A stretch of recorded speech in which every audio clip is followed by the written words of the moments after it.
Hello, student. Very good morning to all of you. Student, welcome to my YouTube channel. और जैसा कि हमने पिछले वीडियो में आपको कुछ एक्सपोनेंट के बारे में कुछ बताया था कि कैसे एक्सपोनेंट उसकी वैल्यू निकाला जाता है, कैसे जो है पावर के फॉर्म में लिखा जाता है एक्सपोनेंशियल फॉर्म में।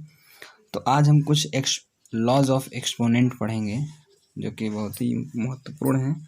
Law of exponent. तो for all integral for all integral power के लिए, फॉर ऑल इंटीग्रल पावर्स। तो सबसे पहले इसमें पहला जो लॉ होता है आपका, जो आपका फर्स्ट लॉ है, लॉ 1, वो है कि कोई भी आपको नंबर, कोई भी चीज़ दिया हुआ है, जैसे a अपॉन बी है, कोई नंबर इस फॉर्म में है और उसकी पावर क्या है, m है, और कोई दूसरा है जो सेम, मतलब कल आपको बेस और पिछली वीडियो में आपको बेस और पावर के बारे में बताया गया था। यहाँ पे बेस क्या है, दोनों सेम है और इसका पावर कितना है। अगर बेस सेम होता है और पावर अलग अलग होता है तो हमारा जो बेस होता है वो वैसे ही उतर जाता है और जो पावर होते हैं वो दोनों ऐड हो जाते हैं। तो जब भी बेस क्या होगा, सेम होगा, और पावर जो है बेस सेम होगा, पावर अलग अलग होगा, तो हमारे पावर्स क्या हो जाएंगे, ऐड हो जाएंगे। ठीक है, तो ये हमारा फर्स्ट लॉ है। जैसे कि इसका एक एग्जांपल हम ले लेते हैं। जैसे मान लीजिए 2/3 है, इसकी पावर क्या है 4 इंटू 2/3 की पावर मान लीजिए 3 है, तो क्या हो जाएगा ये 2/3 की पावर 4 + 3, तो ये कितना आ जाएगा 2/3 की पावर कितना हो जाएगा, ये 7। ठीक है, अगर मान लीजिए इसी में कोई निगेटिव नंबर एक ले लेते हैं, जैसे 3/5 है और इसकी पावर 2 है, और इंटू 3/5 है और इसकी पावर क्या है -1 है, तो इसकी भी पावर हम ऐड करेंगे। इसकी भी पावर हम क्या करेंगे, ऐड करेंगे। कैसे, 3/5 की पावर क्या हो जाएगा 2 प्लस माइनस, ये जो माइनस साइन है इसको हम यहाँ ब्रैकेट में लिख देंगे, यानी बेस सेम होगा तो पावर क्या होगा, घटेगा। ये आप सॉरी, बेस सेम होगा, बेस ये जो आपका ये क्या है, ये बेस है, और ये क्या है आपका पावर, यानी जब पावर डिफरेंट होगा और बेस सेम होगा तो पावर जो मल्टीप्लाई के केस में ये दोनों क्या हो जाएंगे, पावर ऐड हो जाएंगे। तो ये प्लस माइनस क्या हो जाएगा, माइनस, यानी यहाँ पे हम ऐड ही कर रहे हैं, बस वो क्या हुआ है, माइनस साइन होने की वजह से ये घट के यहाँ पे कितना आ जाएगा, हुआ। तो ये आपका फर्स्ट लॉ था, जिसमें आपको a/b की पावर m और इंटू a/b की पावर n है। तो बेस सेम होने की वजह से पावर क्या हो गया, सब्ट्रैक्ट हो गया। ठीक है, सॉरी पावर ऐड हो गया, यानी बेस सेम होगा और मल्टीप्लाई होगा तो पावर क्या हो जाएंगे, वो ऐड हो जाएंगे। आपको कुछ एग्जांपल्स के बारे में बता दिया मैं। इस तरह चलते हैं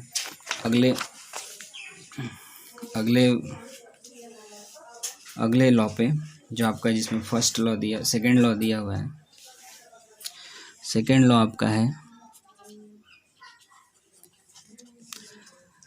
कि अगर हम मान लीजिए कोई a/b कोई नंबर है, इसकी पावर क्या है, m है, और इस नंबर का भी पावर क्या है, n है, यानी नंबर इस पावर की पावर होता है तो दोनों पावर क्या हो जाते हैं, ये जो दोनों पावर होते हैं आपका a/b, ये दोनों पावर आपस में क्या हो जाते हैं, मल्टीप्लाई हो जाते हैं, और ये क्या आ जाता है आपका a/b, ये mn हो जाता है। ठीक है, तो इसको भी हम एग्जांपल लेके आपको एक्सप्लेन कर देते हैं। जैसे मान लीजिए हमने एग्जांपल ले लिया कि जैसे 2 मान लीजिए 7 है और इसकी पावर 3 है और इसकी पावर जो है क्या लिखा हुआ है 4, तो क्या होगा, इसको जब हम सॉल्व करेंगे तो ये जो दोनों पावर हैं वो आपस में क्या होंगे, मल्टीप्लाई हो जाएंगे, यानी 2/7 और ये 4 3 जा कितना हो जाएगा 12। तो ये आपका आंसर आ गया। चाहे नेगेटिव के नंबर ले लें, 1/2 सेकेंड एग्जाम्पल, इसकी पावर 3 ले लें और इसकी पावर हम क्या ले लें, -1, तो ये नंबर भी क्या होंगे, आपस में मल्टीप्लाई हो जाएंगे, यानी 3 इंटू क्या हो जाएगा -1, यानी ये क्या आएगा 1/2, और माइनस में मल्टीप्लाई होगा तो कितना हो जाएगा -3 हो जाएगा। तो ये आपका आंसर हो जाएगा। ठीक है। और एक चीज़ और है कि अगर मान लीजिए दोनों पावर नेगेटिव में होते हैं, जैसे 2 मान लीजिए 5 है और इसकी पावर कितना है -3 और इस पूरे की पावर कितना है -2, इस तरीके का केस होगा तो इसमें देखिए दोनों माइनस में हैं, दोनों माइनस में होने की वजह से -3 इंटू क्या हो जाएगा -3, यानी दोनों मल्टीप्लाई होकर क्या आ जाएगा। आपको पता है कि माइनस माइनस क्या होता है प्लस होता है, आपको मैंने पिछली वीडियो में बताया था। तो माइनस माइनस प्लस, ये आपका 2 3 जा कितना हो जाएगा 6, तो ये आपका आंसर आएगा। तो इस तरीके की जब भी आपको जब भी नंबर आपको दिया जाएगा इसकी वैल्यू निकालना होगा तो आप आसानी से उनके पावर्स को क्या कर देंगे मल्टीप्लाई कर देंगे और ये आपकी वैल्यू निकल जाएगा। तो चलते हैं अगले लॉ की तरफ, जो आपका थर्ड लॉ है। थर्ड लॉ में क्या है कि जैसे आपका लॉ थर्ड है,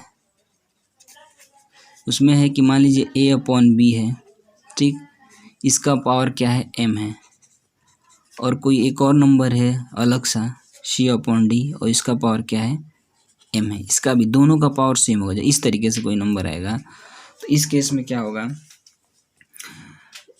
दोनों का पावर सेम होने की वजह से ये दोनों नंबर जो है एक ब्रैकेट में लिख देंगे, यानी A/B इंटू C/D हो जाएगा और इसकी पावर क्या हो जाएगा m हो जाएगा। ठीक है, पावर m हो जाएगा। तो इसका भी हम मतलब ये बेस तो सेम अलग अलग है लेकिन पावर सेम होने की वजह से ये दोनों नंबर जो एक ब्रैकेट में हो जाएगा और दोनों का पावर सेम है, तो इसीलिए हम मल्टीप्लाई करके एक की पावर m लिख देंगे। ठीक है, तो इसका भी एक एग्जांपल है कि हम आपको एक्सप्लेन कर देते हैं। जैसे मान लीजिए 1/2 है और इसकी पावर क्या है 3, और एक और नंबर है मान लीजिए 2/3 और इसकी भी पावर क्या है 3 है। तो जब इसको हम सॉल्व करेंगे तो 1/2 इंटू क्या हो जाएगा 2/3, और दोनों का पावर क्या है सेम है तो एक सिंगल पावर हो जाएगा। अब चाहेंगे तो इस 2 से 2 काट भी सकते हैं, अगर कट रहा है तो काट देंगे, नहीं तो मल्टीप्लाई करके लिख देंगे। तो आपका ये 1 1 1 1 3 1 3 हो जाएगा, 3 हो गया। तो ये आपका आंसर। तो इस तरीके की जो भी आएगा आपका बेस क्या हो अलग हो पावर सेम हो तो इसको एक ब्रैकेट में क्लोज करके हम लिख सकते हैं। ठीक है, तो अगला चलते हैं। अगला जो लॉ है आपका लॉ नंबर 4,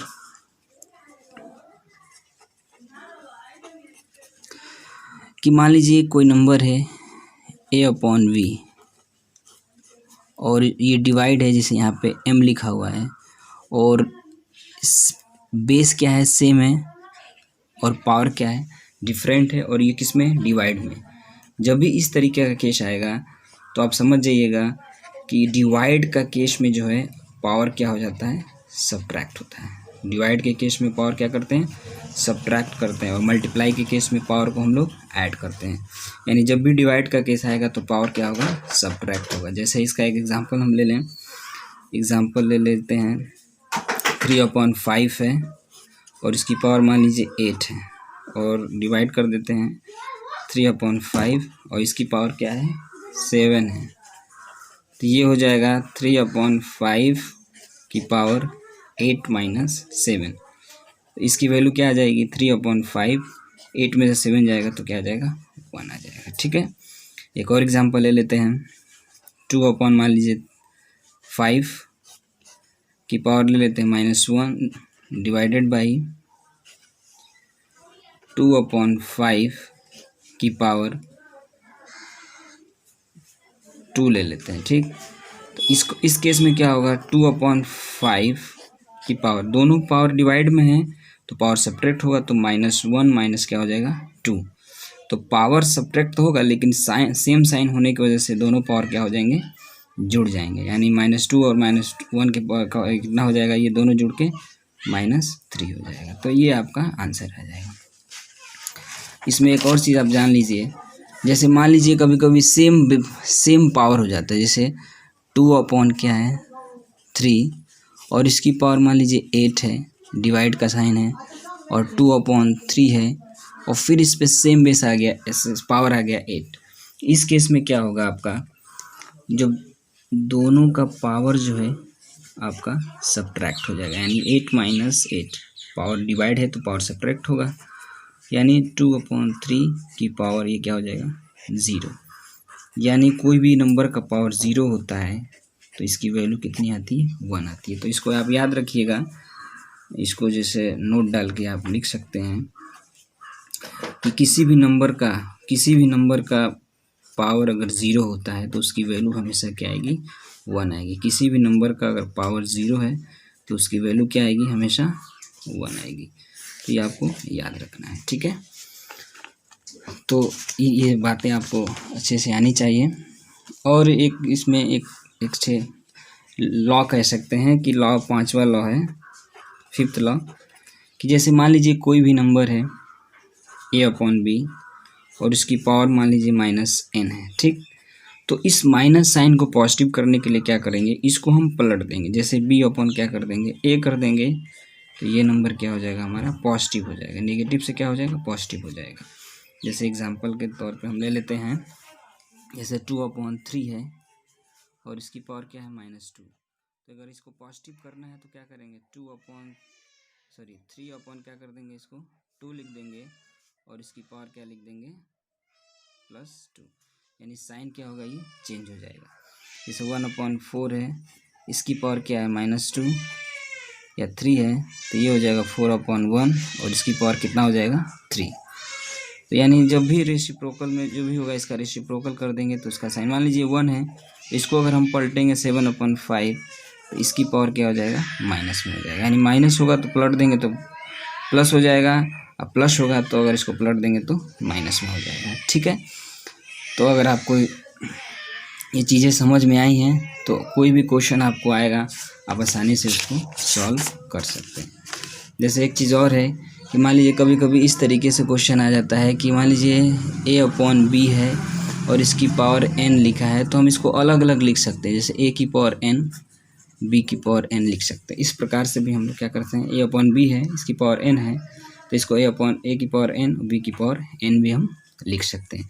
जैसे कहने का मतलब है कि 2/3 है और इसकी पावर मान लीजिए 3 है तो इसको हम इस प्रकार से लिख सकते हैं 2 की पावर 3/3 की पावर 3। अब इसको सॉल्व कर लेंगे तो ये 8 हो जाएगा, अपॉन 3 3 27 हो जाएगा, ठीक है।